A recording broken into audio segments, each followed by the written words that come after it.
Science has progressed to such extraordinary heights that biomechanical organs, or artiforgs, have been masterfully created. A firm called the Union sells them for extremely high prices on credit, and whenever a customer doesn't make their payments, they employ repo men to find and seize the organ, which always ends in the client's death. The tattoo on his neck indicates that Remy is one of these repo men, and the greatest at what he does. He's waiting inside a house tonight for his target to show up, and when he does, he quickly interrupts the enjoyable conversation he's having with a woman to inform him that he's from the Union, Bethel Ray, using a special taser pistol to knock him unconscious. In an attempt to stop him, the woman punches Remy with her purse, but Remy simply knocks her out before continuing. He puts on headphones to listen to music and plastic overalls to cover his uniform before taking out his tools and chopping the man open to get his artiforg, which he then cleans and stores in a special sealed bag. Remy begins his day at home with his son Peter and wife Carol the following morning. He drops Peter off at school and then travels the city gathering artifacts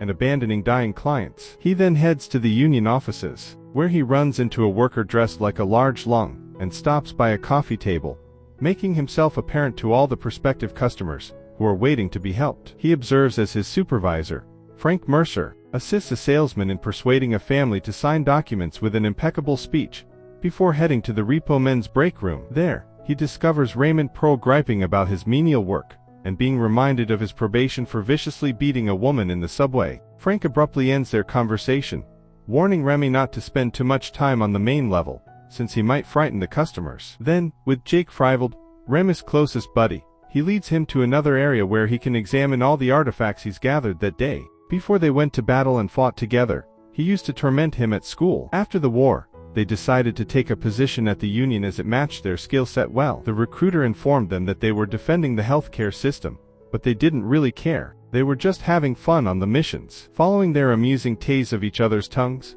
and Frank calling them children, Jake extends an invitation to Remy for drinks, which he accepts, but not before dropping by Carol's office to tell her. Before he goes, they insult each other and Carol chastises him for not asking to be moved to sales. While driving, Jake confides in Remy that he believes Carol is attempting to manipulate him, and that they will always be repo men, but Remy respects his wife's desires. They use their sophisticated scanners on a passing civilian when they stop at the traffic lights, and discover he has an artificial flower in him. They tease him and tell him what will happen if he doesn't pay. They merely chuckle as the man flees in terror. They arrive at the bar, have a few beers, and talk about whether they should have to repo someone they know, as Remy keeps a close eye on Beth, the bar singer. A few hours later, he goes home and begins to play some T-Bone music before approaching his wife with the intention of having an intimate moment with her. But Carol rejects him. Rather than waiting, Remy walks upstairs to see how his son is doing and to hear about his school day. A few days later,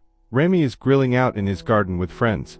When Jake asks for a favor, he has to repo a client who is coming in. At first, Remy is against the plan, but Jake persuades him by proposing to give him half of the double commission he would otherwise receive. When the cab stops in front of the house, Jake rips open its passenger there in the middle of the road. When Carol and Peter enter the house, they see him. Before leaving with their son, Carol, who is incensed that his husband has permitted this, advises him to make a decision between his family and his career. Remy informs Jake that he must discuss it with Frank. Remy and Jake go on a patrol later that evening and talk about the new M5 neural net, a technology that connects individuals with brain injury to an endless dream. Jake's scanner discovers a nest, or as they refer to it, a haven for hundreds of clients who have fallen behind on their payments and are trying to flee the nation. Cutting short their talk, once they have taken out all of their weapons from the car trunk, they enter and begin tassing as many individuals as they can. They are readily defeated at first, but after a while they begin to resist. Remy gets into a hand-to-hand battle with one of the clients, and Jake has to deal with them by striking them or using a stun baton. He uses a knife to stab all of his opponents before searching for Jake, who is being overcome by a larger man than he is. After knocking the man out, Remy gets into a fight with Jake because Jake believes Remy didn't need his help. A few hours later, the two of them return to Frank's office with all the loot, including to scanning jammers that they employ to keep the repo men's scanners from finding them. Once things are packed away, Frank tells them he's impressed and extends an invitation for them to take on the role of full-time raid captains, an offer that Remy declines. Jake interrupts Frank just as he's about to request a transfer to the sales department, telling him that things are okay the way they are. Once work is done, Jake tells Remy that following the rules is crucial, and should be done accordingly. After dropping Jake off at his apartment, he heads to handle Jimmy T-Bone, a musician he has always liked, for what he hopes to be his final repo job. When he confesses that he's a fan, T-Bone asks him to help him finish the song before the recording. He discovers T-Bone in his home, working on some music and ingesting a red powder. Remy agrees and adds that he would submit the tune to a record company after they are through. Remy then asks him to lie down on the ground so that he can remove his heart. Remy needs to use his defib unit to stop it first, but when he places paddles on T-Bone's chest, the gadget malfunctions and electrocutes him, causing him to lose consciousness for the third time in his life. A few days later, he awakens in a hospital bed with Jake and Frank in the same room. Carol was also present, but she departed before Remy had a chance to see her. The most significant news is delivered after they inform him that the malfunctioning shock unit is to blame. Remy's heart has been replaced with an artificial one. Remy tells them he doesn't want the artifact and gets out of bed, leaving the room as he eventually manages to unhook the machine in the middle of a hallway, bleeding all over the place, as Frank insults him by dropping his salesman spiel. After that, he can barely move a few steps before his body gives out, and he collapses on the ground. Recognizing he must accept the mechanical transplant. Upon being discharged from the hospital, his first instinct is to head home, only to find that his wife has changed the lock. When he rings the bell, Carol answers, hands him a suitcase, and tells him that he took that last case because he put his career before his family. Remy stays at Jake's place, where he is offered beverages and the chance to hang out with some girls, but he would rather to relax. A few days later, he returns to work, and his coworkers throw a tiny welcome party for him that includes a lewd dancer. After that, believing he is ready, he takes on a case once more. When the client tries to protect himself, he is choked by him after breaking into his home. This causes him to become extremely exhausted and has a rapid heartbeat. He finds himself unable to remove the artifact because of a shaking hand when the moment arrives. A few hours later, he goes out with his colleagues repo men to a pub and pretends that his work is done. But after listening to Jake recount his story, he can't get the client's family out of his head. He exits the bar early, distraught. The only opportunity he has to see his son is the next day, so he waits for Carol and Peter at their front door. He gives Carol a hug and attempts to chat to her after, but all she says is that he's overdue on his heart payments, and gives him an envelope. When Jake finds out later, he chastises Remy for lying, but acknowledges that he needs a break. He then informs Remy that they may collaborate once more once he recovers. Remy tries his hand at sales, but it doesn't work out since he can't lie to customers and has acquired sympathy for them. His frank honesty doesn't work well in a sales setting. He attempts to make some additional cash by placing horse bets, but he is also not very successful at it. Jake takes Remy to a nest and even tasks a few people for him when the last notification comes in the mail. But Remy is still unable to finish the job, telling him not to return until he's out of his rut and has enough artiforks to pay off his debt. An enraged Jake walks away. Remy still finds it difficult to pull the trigger,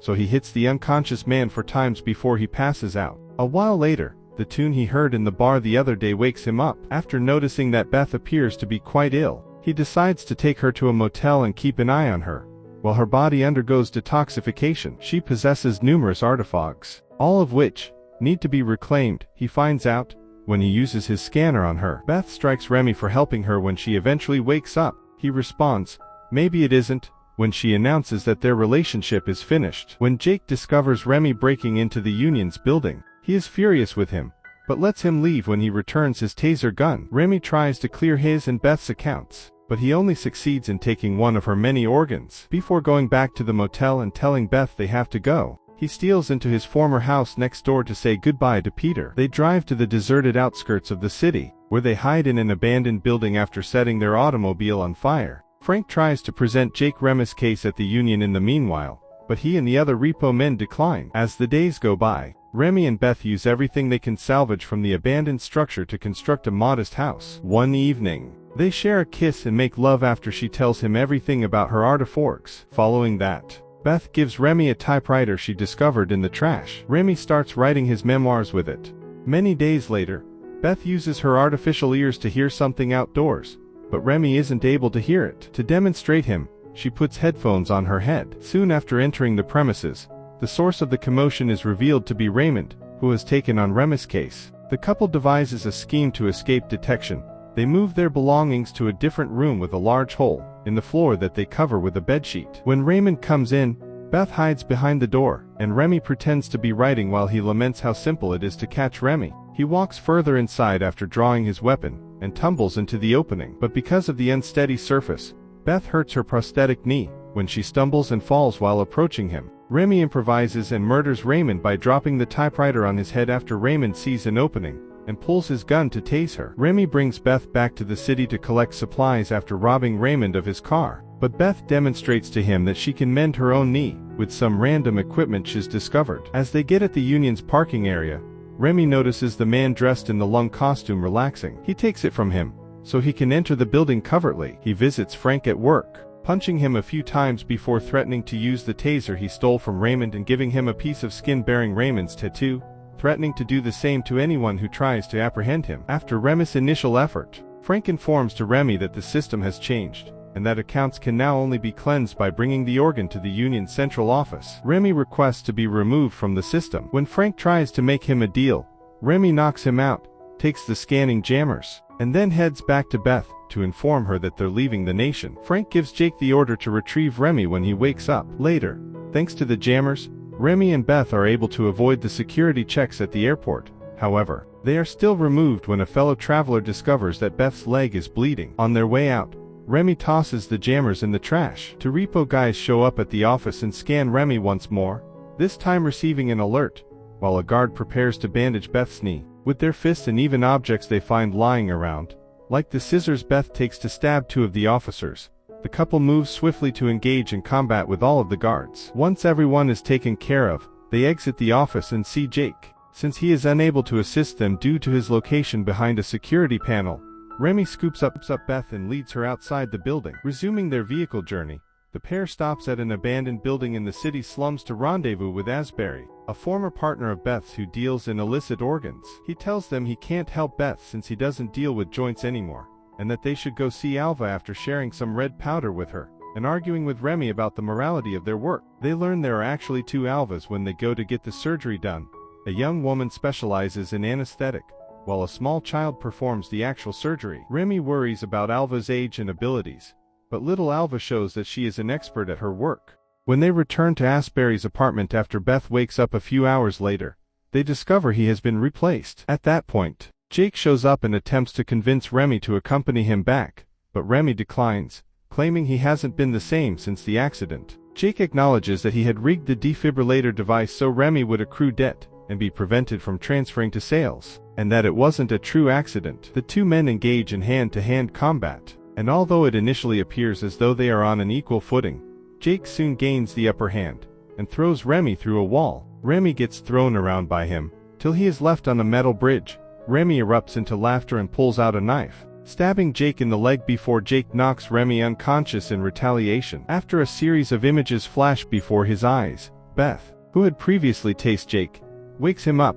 and tells him they must flee since a repo raid has begun. As hundreds of debtors begin to be shot as they flee the building, Rhodesia, the head of an underground residence, saves them when they run into a dead end and pulls them into a secret chamber. She threatens to shoot Remy when she notices his tattoo, but he wins her over by revealing the scar on his chest. Remy can't sleep due to nightmares, so he goes outside to assess the damage and discovers that Alva's body is among the many fallen bodies within the building. The following day, he informs Beth that there is no way out for anyone, regardless of where they hide, and that his goal is to complete this by traveling to headquarters and erasing every record. A few hours later, they catch up with Carol and Peter on the train, and Carol and they quickly get into a fight. After using his father's taser to knock her unconscious, Peter gives Remy his manuscript and instructs him to find him in Punta del Este when he is old enough. Before robbing Frank of his car, Remy and Beth wait for him in his car and tase him, which they utilize to get back to the Union's main office. After firing the security camera, Remy uses Frank's eye to unlock the door and enter after tasking two of the guards and shooting the third. He and Beth dash inside and, in their haste to escape being discovered, find themselves in a lab occupied by scientists researching artificial flowers. The couple is ignored by the most of them, but one stands up and goes out the door. When the guards arrive, Remy tries to speak with him, but they open fire randomly, killing a few scientists in the process. Remy and Beth depart via the same door that the other person used, and they discover a passage that leads to Union's database, but guards and repo guys are stationed there to keep it safe. And then a furious struggle begins. Beth uses a fire axe she takes off the wall to defend herself, and Remy uses his revolver to shoot security guards before dropping it to grab his knives and engage in hand-to-hand combat with the repo guys. He dispatches the most of them with ease, but when he finds himself encircled by them on the floor, he begs Beth to pass him her hacksaw so he may use it to finish off the remaining ones. They then unlock the database room door using Beth's prosthetic eye and close it in time to let Frank and Jake enter. They learn that the only interface available to them on the server is an organ scanner, leaving them with little choice except to begin dissecting themselves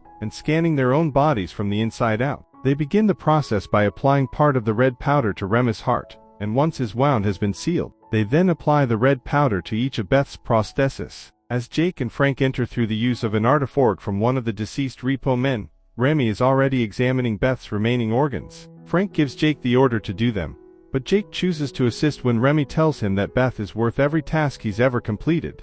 After using his knife to kill Frank, he gives Remy a syringe to help her revive Beth. Later, when the computer requests that the scanned artifacts be placed on its tray, Jake places two grenades inside and blows up the entire database. All of the clients are now free. A while later, Remy, Beth, and Jake are relaxing on the beach in Punta del Este while listening to T-Bone's final song. Jake has had his tattoo removed, and Peter has released his autobiography as The Repossession Mambo. Jake vanishes as soon as he starts making fun of Remy for his book, and the sea flickers with static before returning to normal near that point. It becomes clear that Remy is unconscious and never awoke from the blow Jake dealt him on the metal bridge near Asbury's house. After saying farewell to Remy and taking care of Beth, Jake used the artifacts from that raid to pay for Remy's heart and a neural network link. He also discovered Remy's manuscript in his backpack. Remy will now always have nice dreams.